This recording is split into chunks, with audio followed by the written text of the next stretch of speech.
Сейчас тает снег и очень много мусора на улице. Кто Ну да. мусорил зимой? Ну, в смысле, кто мусорил? Да, кто мусорил? Юридические лица и физические. Я не спорю. Физические и юридические лица. Ну да. Прям Больше. лица шли и мусорили.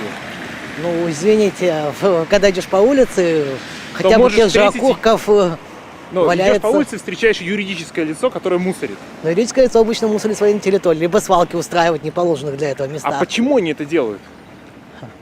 А потому что, кто его знает, тут уж сказать сложно. Понятно. А нужно убираться вообще всем? Выходить на субботник, вот убирать весь мусор? Но против субботника я не против, поскольку, исходя из ситуации, похоже, что не всегда это хорошо выполняется органами власти.